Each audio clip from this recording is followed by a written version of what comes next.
Abby Emerson. Welcome to another Education is Possible. How are you doing? I'm good. Thank you for having me. Yeah, thanks for being on. So let's start by talking about critical whiteness. What does education look like when it studies and acts as a force of critical whiteness? I think I might answer this in a slightly roundabout way, but probably the best way I think to explain it is in a way that relates to my own trajectory. So I was a classroom teacher. I taught fifth grade for a while, and I was like many, I would say, young white teachers that want to change the world or whatever. I saw education and teaching as a way for me to kind of work towards racial justice, right? But I think that I would say that analysis when I was a teacher was pretty limited, even though kind of came to understand and had some ideas as race as kind of or racism as a structural and systemic issue.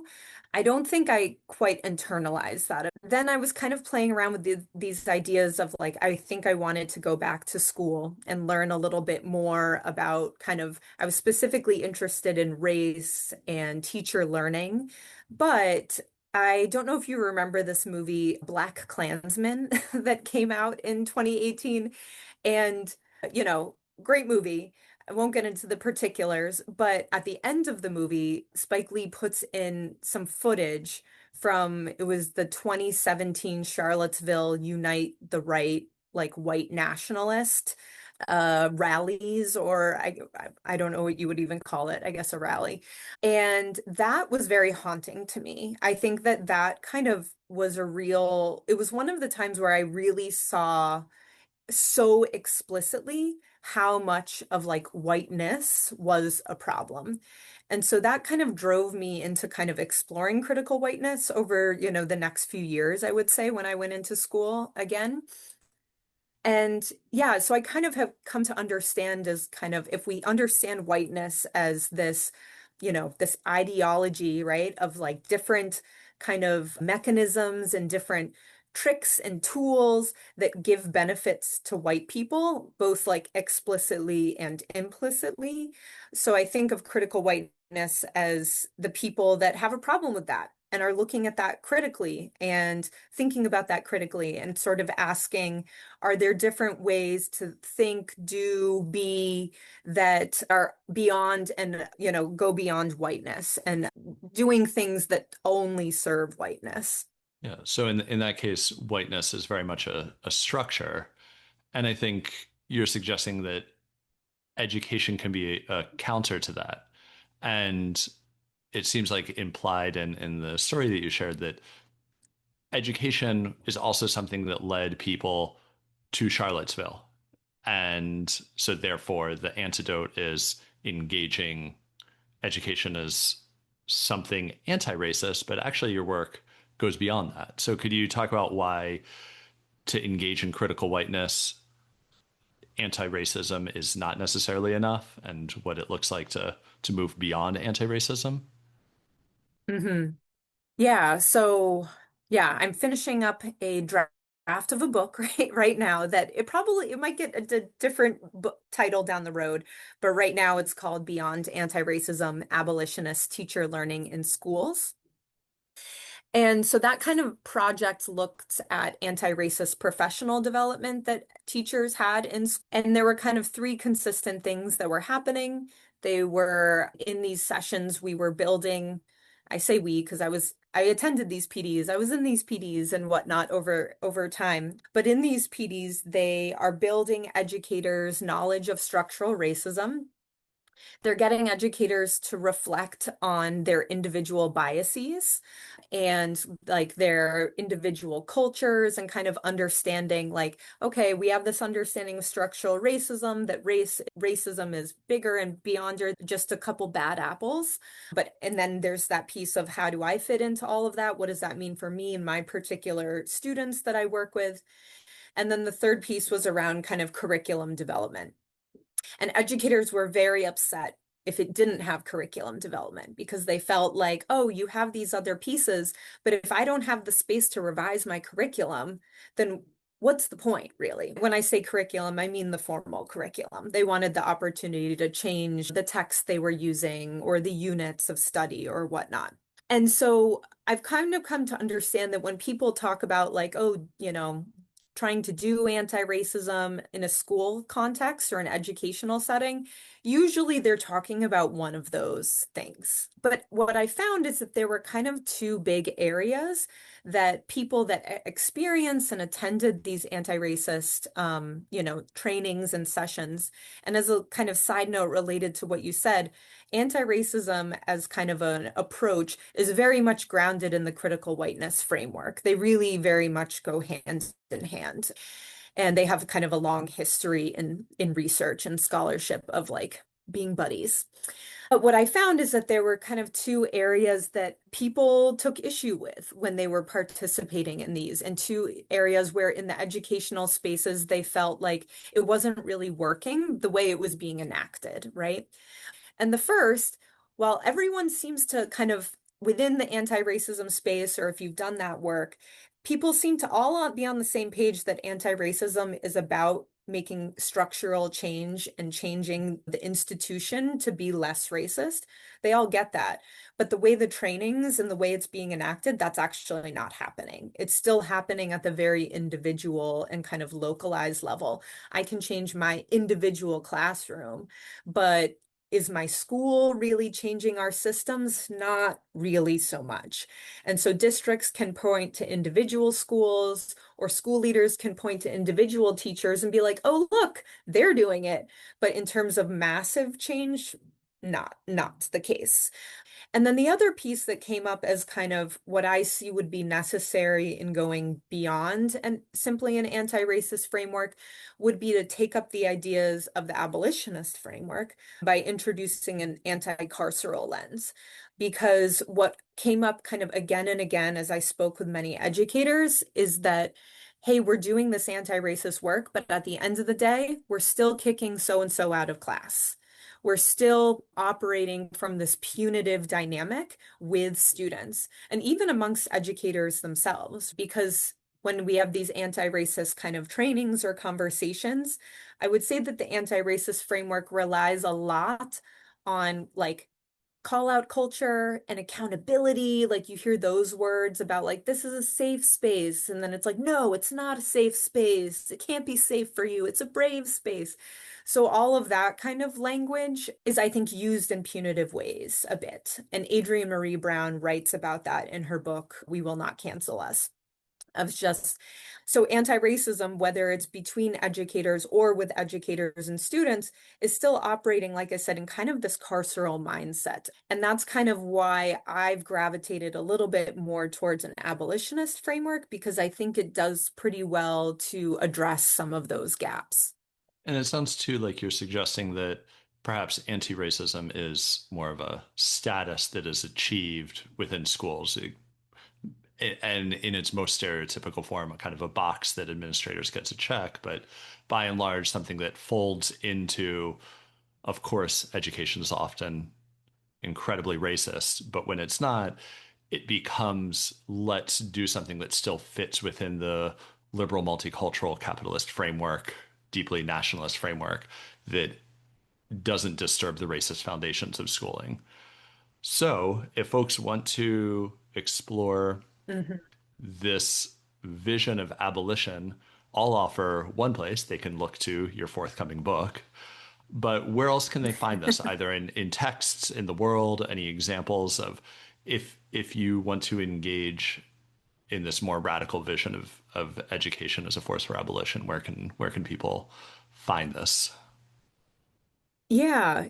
I think there's a number of great resources out there that are both, from abolitionists within the education field or space, but also beyond. So one of my favorite abolitionist authors, if we're going to start with just like texts and whatnot, is Mariam Kaba. So Mariam Kaba has her text with Kelly Hayes, which is Let This Radicalize You. That's great about just kind of like movement building in general. She also has another book, We Do This Till We Free Us, where I think she just lays out so plainly like what abolition is, what its focuses are, guy, maybe, and also lays out kind of, how she would respond to the critiques. Because I think for a lot of people, abolition is still quite a radical idea, right? That we have to dismantle things that we're all really accustomed to, right? Like policing, surveillance, all of those things that give people an illusion of safety that doesn't actually exist from those mechanisms. But anyway, she outlines, I think, some great like responses to like how you deal with that, right? She also has, if you're working, with young people and you want to start, I think sometimes people are like, how do you even talk to little kids about this? And it's like, well, they are inherently much better at this idea of abolition than we are. They're like, yeah, of course, that seems unfair. Let's get rid of it. No problem, right? Or like, I have this wacky idea that we could replace it with. That's the other half of abolition, like creating these things. So she has a book called Prisons Must Fall that my own kids are really kind of have picked up and, have enjoyed a lot of the ideas from. But beyond kind of like books like that, there's lots of, toolkits and things like that. The Lessons in Liberation toolkit, I think, is really helpful for educators and people outside of education alike.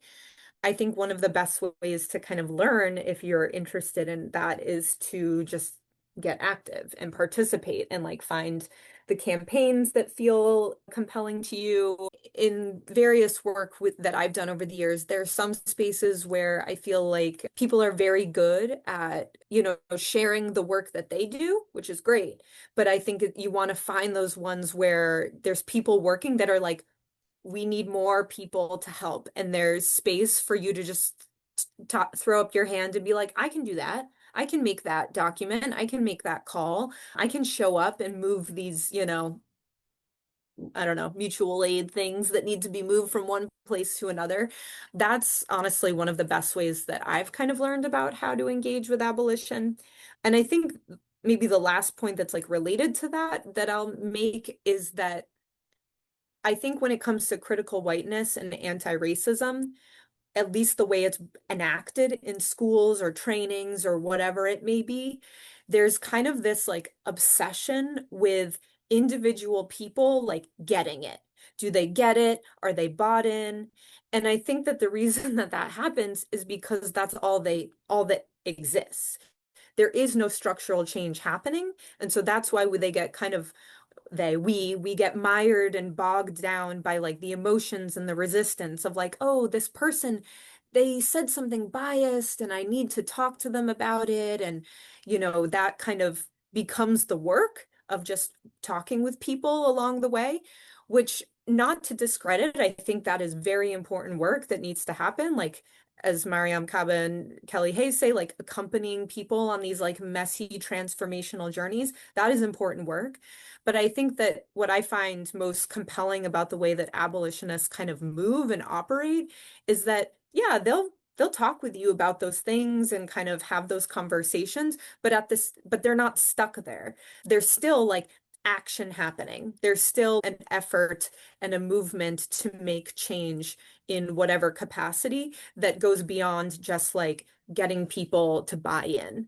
And so that's kind of one of the things that I'm trying to argue in that book that I'm putting together is how do we kind of operate from a more forward action oriented stance when it comes to anti-racism and again, not getting stuck in the like well, how did you feel about that training?